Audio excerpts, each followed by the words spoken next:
What's up, everybody? Welcome to another edition of Real Spit from a Gangster Gone Legit. Today, we're down in Minnesota in front of Government Center, and I'm with a bunch of real brothers that I want to introduce y'all to. DJ Stone from We Push for Peace. D from We Push for Peace. Joe G, Gangsta, We Push for Peace. Kabir, Unknown, We Push for Peace, Vice Lord. E, We Push for Peace. 6G, We Push for Peace. So we're all down here, and we're waiting for the verdict for the George Floyd and Chauvin case. Now I wanted you guys to meet these brothers because their movement is serious, and they come from 3 different chapters out here. So I'm gonna start with the brother. What name again? BJ. Tell me a little bit about yourself, brother. Where you from? I'm from Chicago, born and raised. Came up here a little while ago. Did about 14 years in prison. Started off with 99-year sentence, fought my way back. Did my appeal, came back out here. Now we're trying to change the streets. We fucked up. That's what's up. Brother, what's your name again? D. All right, let us know a little bit about yourself. Where you from? I'm from Minneapolis. Minneapolis. I'm neutral. Okay. Yeah, man, I'm Joe. I've been out here in Minneapolis for most of my life. You know what I'm saying? Did the gang banging thing and all that, but now it's time for us we're out here right now trying to show the community and everyone else that we can all come together as brothers and as a community and really put forth really grow and really rebuild what it is that they claim that we've taken apart, we're tearing apart. Watch this. Okay, that's what's up. Big bro. Yeah, my name Kabir, brother. I've been here probably like 30 years. Came from Chicago, done time, all that, about 13 years on murder, you know what I'm saying? Been out here, now we back on the street, you know what I'm saying? Trying to do something to these little kids, you know what I'm saying? These brothers and these sisters, and do something and let them know that ain't all we do. You know what I'm saying? Chicago, we really be trying to do positive things. It ain't just all the destructive, you know what I'm saying? So I'm here being a bear witness to that, you know what I'm saying, for the Vice Lord tribe, that's what we're about, you know what I'm saying? We're trying to build up, not tear down our community, we're trying to build it back up. Now that's what's up, because everybody has this wrong perception of Chicago, and I'm glad you made that clear, that it's not all about the fuckery, and there are brothers out there that's trying to make a change. That's real. That's what's up. Big bro. My name is E. I'm glad you doing this interview with us, man. It's so often that we don't get a chance to, speak. We don't get nobody to come out here and talk with us. And the ones that usually do, it's, for self, And I'm glad you came out here and did this with us. I actually was a part of the tearing the streets up and shit with this brother over here. Like, a lot of us know each other, and we tired of this shit. Like, we seen the civil rights movement. We saw that when we was a little kid. Don't nobody want to be a part of that shit right now. We want to have drinks and do unhealthy shit, watch strippers, all the shit you're supposed to do when you get older. You're not supposed to be burying your kids and, doing all that kind of stuff, man. So we getting tired of that, but make no mistake about it, we will protect ours. That's what's up, brother. Big bro.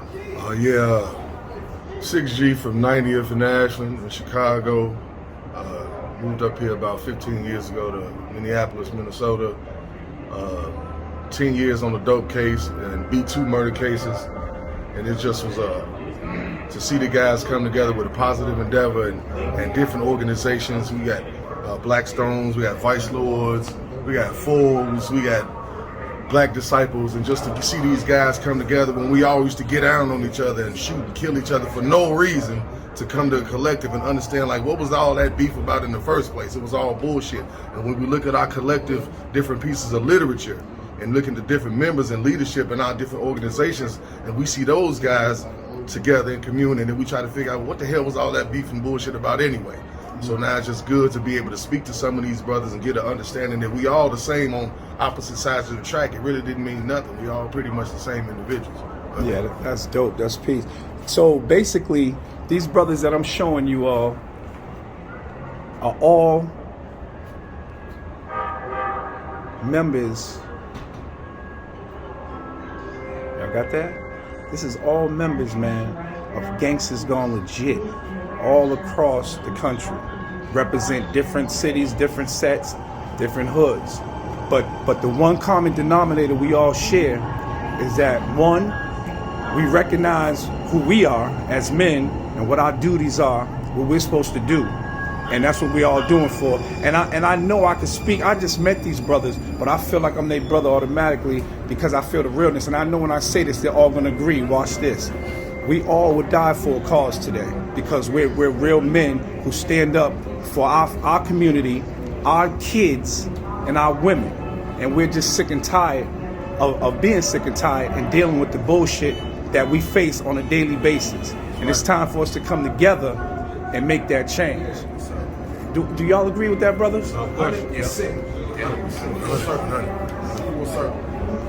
What's up? We got 6 here from Chicago. What's up, bro? How you doing? Shout out to Gangsters Gone Legit. We appreciate y'all for giving us this opportunity, this platform to speak to y'all from Minneapolis, Minnesota. And I'm a manager at the We Push for Peace organization. And just to give y'all a brief synopsis of what we do, gentlemen, what exactly are you trying to accomplish, not just what We Push for Peace, but in your individual lives? What are you trying to accomplish with your movements and being out here in Minneapolis? We start with you, bro. You see that? Basically, we trying to change the narrative. We gotta change how we treat the community that we live in, right? So we want to change first how we are viewed, because we gotta first remember that the nigga is first made killable before he is killed. Translation: the public assassination always precedes the physical assassination, which means that they sit here and they perpetrate that we are these criminals that deserve to be killed and locked up. And all we do is we sit here and fortify that opinion by doing stupid shit. So what we trying to do is change that narrative by giving motherfuckers a different outlook and a different perspective of who it is that we are as a people and not just a group. You know what I'm saying? So the first thing that we need to do is establish some type of foothold in our communities. This whole this lack of ownership. We don't own shit, especially in Minnesota. I don't know how it is all over the country, but here in Minnesota, it's like these Jim Crow laws in the north, they call them, where it's like we red taped out of owning shit. Half of Broadway, 98% of Broadway is owned by the city of Minneapolis, and they won't let people who live over north purchase this property. This keeps us in this deprived state.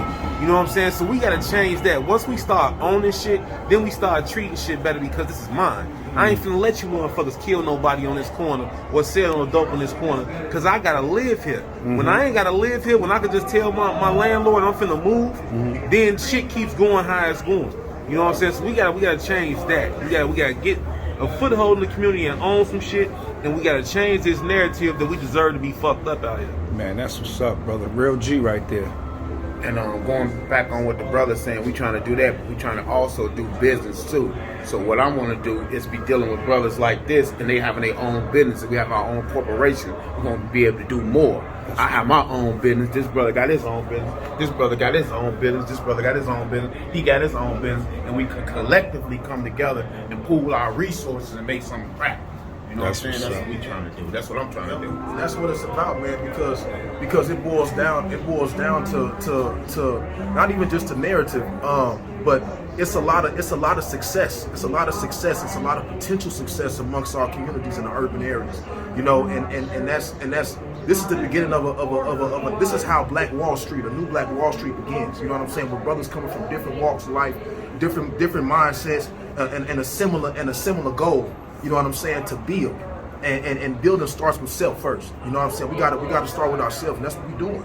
You know, we're getting out here and we're making ourselves, we're verbalizing, articulating ourselves, and most importantly, we're connecting ourselves with people that we normally didn't connect with.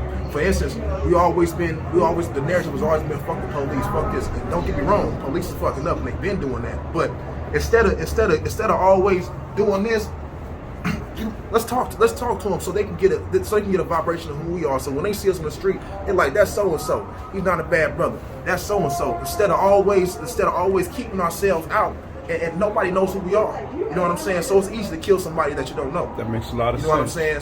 So it's a lot of changes that needs to happen. First of all, with our mindsets and the way that we perceive and the way that we do things, and not only in community but from one corner to the next. We have to be more open-minded and more optimistic about who we are. You know what I'm saying? We're kings and we're young gods. You know what I'm saying? And we can't if we present ourselves as always behind the wall and always this, man, fuck them, I can't. No, we gotta stand out. We gotta stand out and stand strong and stand tall, so they know what the hell we are.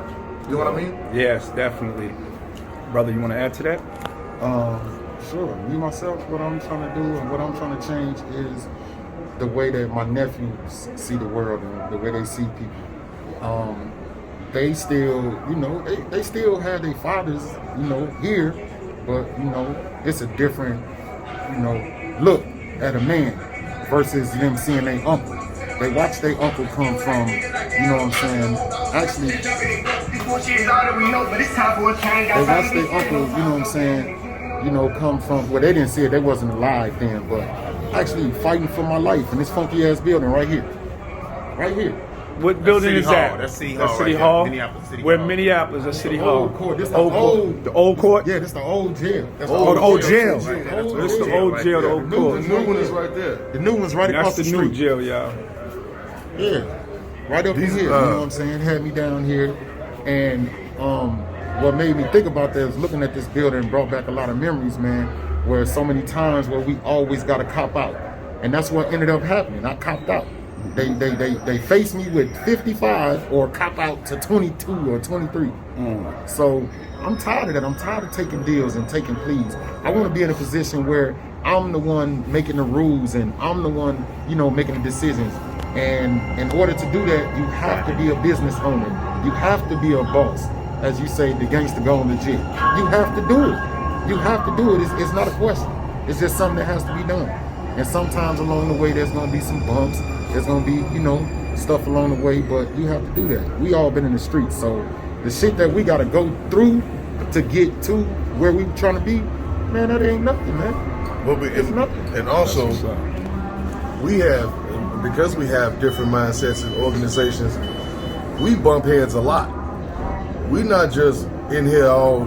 So what do you mean by that? Like no one's no yes man, so y'all have We different... don't have any yes men. That's We what's don't. up. We it's not fucking rainbows and unicorns. Right. We sit down. We argue over strategic measures. We argue over different type of strategies, schedules, what brothers need to be where. We have people that can articulate themselves in manners that's more conducive for understanding for their age group. These are my elders.